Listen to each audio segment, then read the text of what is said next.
So the camera just froze and dumped itself at 25 minutes. So I still have that footage, and I'm going to try to stitch this together in YouTube Studio. So if you see this, it worked. But next up, we got this miniature Lansky knife I got out of a fishbowl for a few bucks at Blade Show last year. I just got it because it was entertaining.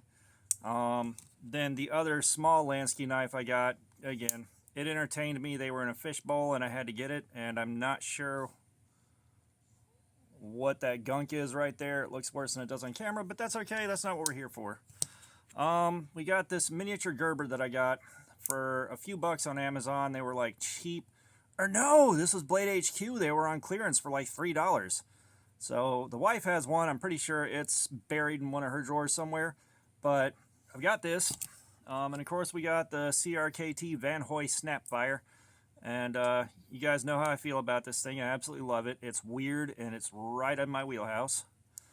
And this is the box of knives that is the stuff that's next to the bed. Everything that's piled up in a drawer. So that's why we're getting into the nicer stuff now. And of course we got the Kershaw Neon Lightyear edition. It's a Buzz Lightyear knife, and that was there were banners all over Blade Show for this thing. And of course I forgot to get it at Blade Show because all of a sudden I was being rushed out of there by my ride that had to be home at a certain time. So I had to order it off White Mountain Knives or Smoky Mountain Knife Works. That's who I ordered it from after Blade Show. And I don't think they're selling them anymore, but I could be wrong. There may be more in stock. I don't remember. Next up, this one is kind of too pretty to carry, but we got my Civivi aluminum, shredded carbon fiber and copper flakes and clear resin, and nice Damascus blade right here. This thing is absolutely gorgeous. I went to go buy a regular aluminum, and I saw this, and I was like, nope, I have to have it. Like, copper on black is one of my favorite color combinations, and you don't see it often enough. So, yeah, this was just a no-brainer. And, of course, I do like me some Damascus. I think we all do. And so this kind of lives in the pouch, and I'll carry it once in a while, but I am so scared of dropping it. Next up is the CRKT Ritual. And I got this for myself for celebrating the promotion to full-time and being a department head basically at work, which department head didn't mean much, but I got promoted to full-time, and that's kind of put me on the course I'm on now. But if you've seen this thing, you know it's a pocket sword and it's a scimitar, and it is horribly impractical. It's good for drag cuts, and that's about it. You can't really control this tip enough to do a lot of work with that. So I've tried to carry it and tried to work with cutting plastic off of pallets, and I got to hold it like this, and it's still a challenge to keep it under control. But you look at it, I had to have it. You know, it's right there in the wheelhouse. So next, we're going to take a look at the Gil Hibben folder that my uncle had before he passed away.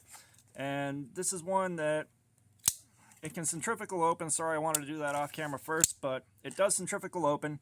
I think he loosened up the action until that happened. There's a little bit of blade wiggle. But yeah, this is definitely cool. And it's in a sheath that goes on the belt. And I know he carried this and worked with it some, but it doesn't look like it's had too many hot suppers. So that's just a neat little trinket right there. And it's going in the wrong way. There she blows. So next up, we'll go into the bug outs. You guys have seen them before, but we got my CF Elite that I bought of my own volition with my own money.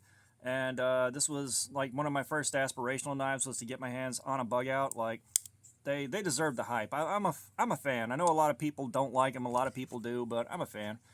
And of course, this is the fancy bug out that a friend of mine got me while we were on the retreat for his bachelor party. And this thing is so nice, and I carry it, but not often because I am so scared of that first drop. I do need to carry it and wail on it like I promised him I'd carry it. It's just, and right now I got so many knives to review that nothing's getting a whole lot of pocket time in one go. But I do carry that Benchmade when I'm in kind of rough shape and I want to feel a little bit better. It does help with that sometimes.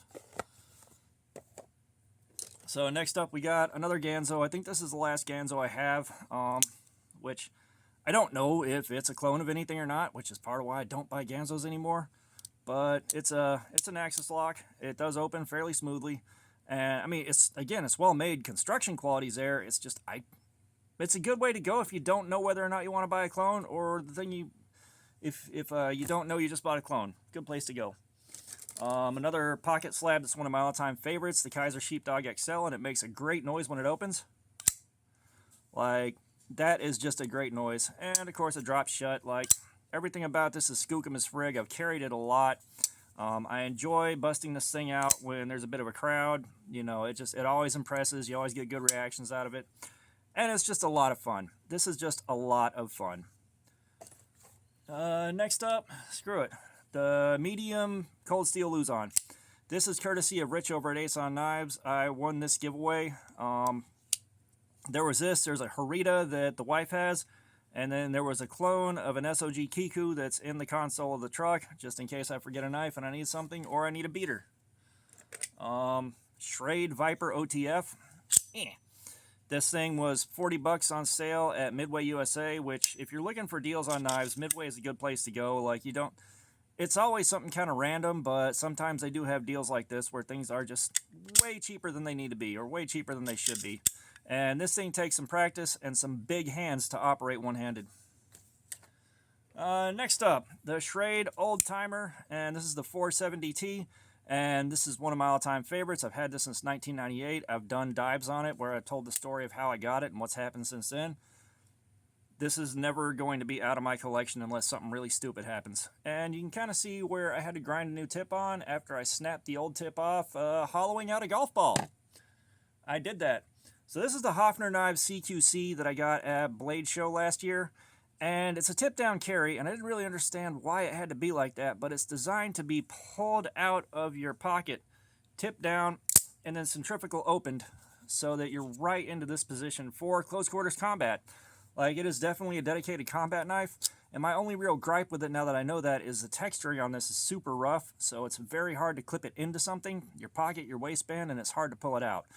But I know last year, or it was the year before last, last year they had these with a smooth finish on them, which that would have been a lot better, but still, I like the idea, and these were like 50 bucks, something like that, so it's like, you know what, I'm going to get something neat at Blade Show, and this was neat. And of course, we know the Cold Steel Frenzy. It's another Cold Steel pocket sword. I'm in love with it, and what can I say that I haven't already said? This thing is phenomenal. The lightweight nature of it is ridiculous. It weighs so little for its size. Absolutely love this thing and love carrying it. It's a ton of fun. We got the Boker Plus Strike Automatic, which was on sale a couple of Christmases ago on Blade HQ for, I think, like 40 bucks. And they had copper, they had brass, and they had something else. And I wanted copper and brass, but I got copper because copper is one of my favorite colors that doesn't get used often enough, and this thing has seen a good bit of carry time. It's not patina-ing out like I thought it would. There's like just gunk building up in here that needs to be cleaned off, but I also haven't carried it enough. If I was confident taking apart an automatic knife and doing like a shipwreck patina, if I knew how to do that, I might do that on this. But once I'm rotating through the stuff and not carrying stuff for review constantly, and I've got other video ideas, I'll probably come back around to that. And we got the Artisan Cutlery Hoverwing, and you know, this is another one that I really like. I think it was 40 bucks. It's just beautiful. Like, I love the way this thing looks. I even like kind of matched it up with a sky colored lanyard bead that I made out of acrylic. And this is just, I like this thing. And I thought it was going to be significantly smaller when it showed up, but that's pushing 4 inches on the blade, so I'm quite happy with that. We're going to run out of room on this table. Schrade Boneyard. This is one that I picked up just off of the looks alone. I was looking for like gas station goodness, skulls and flames and all that. And it was Schrade, so it's definitely decent enough. However, it's got a lot of billboarding. It's AUS 8 steel. So, I mean, you get something decent. I forget what I paid for it, but it wasn't a ton. But you know, I just really wanted that. And of course, the Schrade assisted openers are interesting. Like, this thing is kind of a separate piece from the blade, so it actually feels really good to open it. Like, that's very, very satisfying. I do like this thing quite a bit. Next up, Civivi Bullmastiff, and this is one of my all-time favorite pocket cleavers. This thing has seen so much carry time. Like, I know it's going to get dethroned by the Artisan Cutlery proponent. I know it is, but this thing is probably the most practical everyday carry pocket cleaver that I have encountered so far. It's so well made. The only thing that really held it back was the Civivi factory edge, and I took it to the strops and gave her what for, and whoo boy, now this thing is phenomenal. And of course, we'll follow that up with the Mastodon, which I've also carried a lot, but I bought this before I bought the Bull Mastiff. I thought the Bull Mastiff would be larger or a bit different, and they're the same pattern, but the Bull Mastiff is on bearings, this is on washers. Bull Mastiff is fuller, and this is cleaver hole. Like, this is much more the cartoonish cleaver looking thing that, you know, if you're going to buy a literal pocket cleaver, this is not a bad way to go. But they're both great knives. You can't go wrong with either, but I prefer the Bull Mastiff because it's on bearings. You can centrifugal open it, and it just, that part of it works a little better. Otherwise, they're pretty much the same knife. We got Sativian right here, and this is one that came from Rich at Ason Knives. He saw this and picked up strong D&D vibes off it, so he sent it to me. And, of course, I complimented that with a 20-sided die. But, you know, you've got this blade right here, and it reminds me more of the Orchrist blade from Lord of the Rings than anything else. But this is the ST-146 14C 28N blade. And, yeah, this thing carried really nice. Like, I have no complaints about it whatsoever. You know, it's a good little number. This is kind of what sold me on Sativian to begin with. And this is part of why I was so angry about the ST-155 being so terrible. And then, of course, we got my other Schrade assisted opener, and this one is one that I got back when I started working golf courses, and I needed a better knife than I had. And this thing's seen a good few hot suppers. I have definitely put this thing to work, and, you know, it carries good. I like the chameleon paint on it. This is another one where the flipper tab is separate from the blade, so I don't know what it is, but with air assisted openers on these guys, so satisfying to use. Like, that is a very satisfying open right there. Then, of course, we got the Kaiser Cyberblade, which M390, I got this on sale for like 40 bucks, and I think it was worth that. It wasn't as sharp as I expected, but Kaiser is also kind of like right there with Civivi. They could be significantly sharper out of the factory, but it's a good working edge. It didn't really seem to like cardboard that much, but that may have been the cardboard that I was pushing it through. This may become a live stream knife just to see what it do, especially after being stropped up. Because everything about this says it should be a good slicer. It's not that thick of a piece of steel. You got flat grinds instead of hollows. That may have played a part in it, but once you get past that flat, there's next to no steel to get stuck. So this may have just been, it needs a strop, and it needs to cut through the kind of cardboard that everything else likes to cut to. There's some cardboard I have where nothing I've thrown at it likes cutting it, and I may have gotten a piece of that. So we'll probably have to circle back around to this at some point. The Montecala Assault Team 1. I love this thing. It is a fantastic titanium knife for the price. I have flamed it in front of the forge and got the titanium to turn a bunch of nice purples and blues and maroons. It doesn't show up on camera. Flamed titanium does not show up on camera, at least not for me. But you got like a nice compound grind. This thing carried good. It cut good. It did all the things good. 14C 28N on the steel. Like, everything about this is skookum as frig, and I think it was like 35 bucks when I bought it, which for titanium with all that going for it, yeah, I mean, fantastic. And, you know, I love this thing a lot. Like, I was reaching for this a lot when I wasn't caught in a long loop of knives backing up to review because of Temugeddon. Next up is the Schrade Baby Old Timer. And this one came from a neighbor of mine. When I saw it, I freaked out. And he's like, yeah, you can have it. I don't care. So this is the companion to this. And they actually put a pocket clip on this way back then. And they put it on their tip up, which is phenomenal. I wish this had a tip up pocket clip because I would still have this in the rotation today. I don't even like carrying serrated edges anymore. I don't cut stuff that needs serrations, but I'd still have that on me. And of course, the Devo Growler V2, I've gone into this quite a few times, but this is one of the best EDC knives I've ever had. It's nice, it's flat, it carries well, the wire pocket clip's awesome. The white micarta, also fantastic. And the blade, it cuts good, it does everything good. Like, this is a fantastic carry. Like, I'm a big Bug Out fan, and this is right there neck and neck with the Bug Out for just quality of life and good carry. Like, trust me, I can say many good things about this, and apparently it was a small batch you got released. I wasn't able to get one of the release versions, so I've just got the prototype, and mine is D2, and the production versions are 14C28N, I believe. So I got a good deal on this, and having a prototype's a lot cooler than having a production run anyways. I've got this thing. It came with the multi-tool for like 10 bucks. I got one for me and one for my brother. just because, you know, my brother didn't have a whole lot of stuff, and, you know, I thought this might be okay, and it's all right. I may actually have to do a live stream on this just to see how it holds up. Like, half of these knives that I don't care for that much, it's just like, yep, live stream. Yep, live stream. Yep, throw it in a live stream. Throw it on the pile. And then we got a Boker Magnum. And this is why I was confused about the Magnums earlier. But you got the Boker Magnum. This thing has no detent whatsoever. Like, just totally devoid of detent. You got to flick the hell out of it. But, I mean, the skulls are cool, and the skulls going onto the blade, it's just very, very cool to me. It pleases my inner 12-year-old to no end. Monocolored Grenade, which, of course, came out after the Assault Team 1, and this thing is every bit as good as the Assault Team 1. You know, it got the frag pattern on there, and the frag pattern for the price is fantastic. It's hard to find cheap frag pattern where it's actual frag pattern.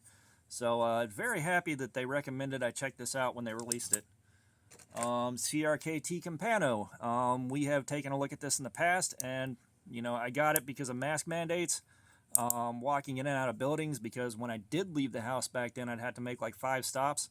Second I got out the door, mask comes off, gets clipped onto here on my belt, walk into the next building, gets popped off, and goes on the face.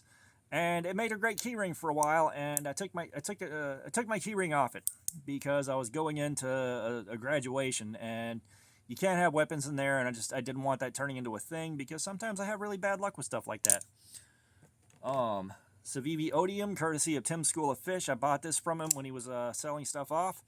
It is discontinued, so I got it at a good time, and I think it was $33, which ain't a bad price for a Civivi to begin with.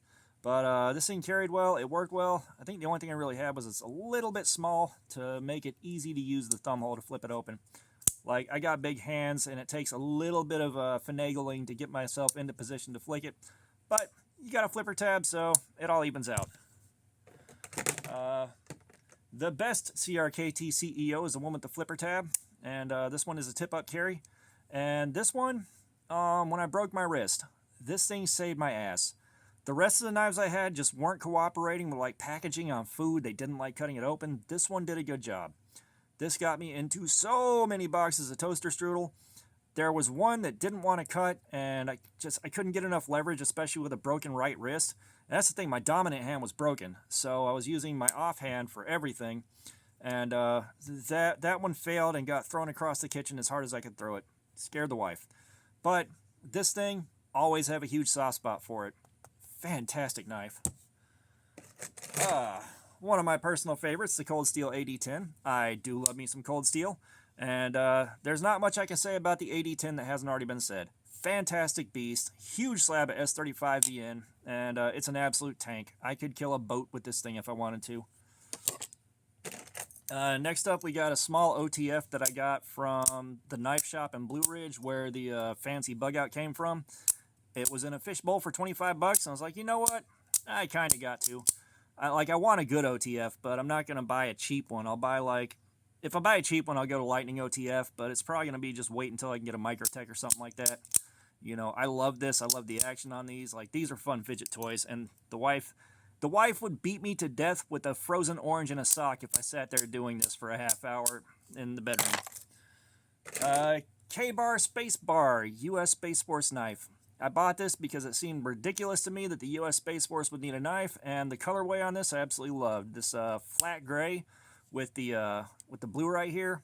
I love the way it looks. I don't like carrying too many lockbacks. I'll make an exception for Cold Steel, and this definitely qualifies for an exception. This thing is just extremely cool, and it's a little bit baffling why the Space Force needs its own dedicated line of K-bars outside of, hey, government contract. We got my Kajerb Pyrite here, and again, what can I say about it that hasn't already been said? This thing carried well, it functioned well, it cut well, like, it lives up to the hype. Schrade Tiny Automatic. These were on clearance at Blade HQ for $22 a pop. I got one for me, I got one for the missus. She keeps hers next to the bed in her bedside drawer. Her mountain of knives is significantly smaller than mine. I think I counted 65 alone right there by the bed, or 67. And then the grand total for the knives wound up being 137. But we've got the SOG Flash AT. Nice assisted opener. A little bit of a challenge to close one-handed, but doable. I'm not sure I see the wisdom behind an assisted open and an axis lock like this. It's just like trying to pull the axis lock back and close it one-handed is definitely sketch. You got to practice with that for a while. Otherwise, though, fantastic knife. Like, this is kind of up there for comfort and quality of life while carrying with the Bug Out and the Growler V2. I just like the function a little bit less. If it was easier to close, this would be one of my all-time favorites. CRKT Nurk Tai, however you pronounce it. This thing, yeah. So I'll let you read that because I'm not 100% sure how to pronounce it. This thing just got the funk on it. All right, you can see the frame right here is kind of hollowed out, but it's also a lock back. You press the lock back, the whole frame moves. And I got it for the looks and then found out about that. And of course, the pivot pin on here is just fantastic. That is a wonderful touch. But the wife got this for me for my birthday a few years ago. And yeah, she definitely picked a good one. I absolutely love this thing. I had it picked out on the wish list for the color. There's an older version that's blue instead of green, but those things are hard to come by and kind of expensive. And I don't need two of the same knife. So next up is possibly my favorite Sativian for everyday use and carry. Like, this thing is super functional, super comfortable. Ergos are great. ST132 D2 steel. I got this for I think 19 bucks when it was on sale. And I love the colorway on this. There's another one with these guys and navy blue on them, but that one just wouldn't go on sale. So I got this one instead, and it's still a fantastic piece. I loved carrying this thing. I'm not going to lie, this thing is fantastic. I know a couple of guys have them that love them too. And I made an orange bead out of Corian countertop material to complement the red and the yellow. Next up, courtesy of Rich at Ace-On Knives, we have got the Spyderco Tenacious, and I carried this. Fantastic carry. We all know Spydercos are really good. And this one's no exception. And I do like knives where they put holes to mount the pocket clip on all four corners. Like, that's such a good idea, and I love it. I will say I wish this pocket clip was handled a bit differently. This is some goofiness. It's butt ugly, and they could have done deep carry and put the lanyard hole somewhere else. They really could have.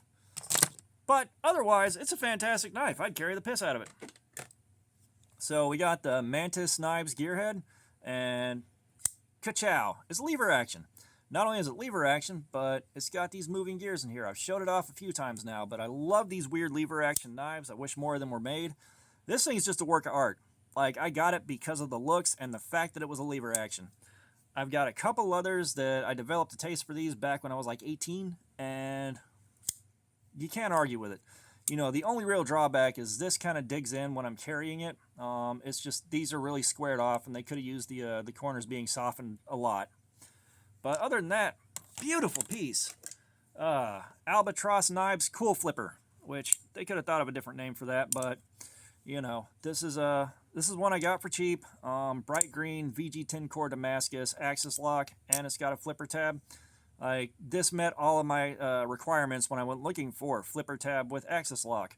And let's see if the camera will keep rolling past 25 minutes this time. Okay, Luzon XL. This is one I bought after Rich sent me the medium. I got the medium, and I couldn't figure out why it wasn't matching the pictures of other guys that had them in my Faceballs groups until I went and looked, and they're like, no, you got to get the XL Luzon. So, another cold steel pocket sword, and another thing that I love quite a bit. And I have carried this tucked down in the waistband for days, and very, very comfortable, zero problems whatsoever. The plastic pocket clip's a little goofy. I thought I'd break that right away, but nope, it's just fine. Love me a good pocket sword. That's a good pocket sword. We're going to go in on two Kalashnikovs. They've both seen some carry time, and we got the Wharncliffe and the Spear Point, and I like both of these quite a bit. Like, I wanted automatic knife after that Benchmade broke on me years ago, and this was the ones that came out that when I discovered them, they'd been out for a while, but they were affordable. I could buy them. So, of course, I went and got one as soon as possible. And somewhere, I think it's in the drawer upstairs that I missed, there is the Desert Warrior edition of this that I also have. So, imagine there's a Desert Warrior right here. I'm not going to go upstairs and try to find it, especially not with the difficulty I'm having filming this entire video. But we're getting close to the end. I've got this SOG multi-tool, which has been a bit of an inconvenience to carry, and the pocket clip's been a bit of a drag. I need to throw this in the console of the truck. But we have got an assisted opening knife on a multi-tool. Like, amazing. This is, I discovered this after I bought it, which was a nice, welcome little surprise. I definitely like having that there. My only gripe here is the bit driver. You can't get this bit. You can get the bit out this time. Normally the bit sticks in there and you can't get it out, but apparently it wanted to cooperate now. But yeah, more often than not, I can't get the bit out of there. So like if you're carrying it and something presses down on it, it's wedged. You ain't getting it out without a lot of work.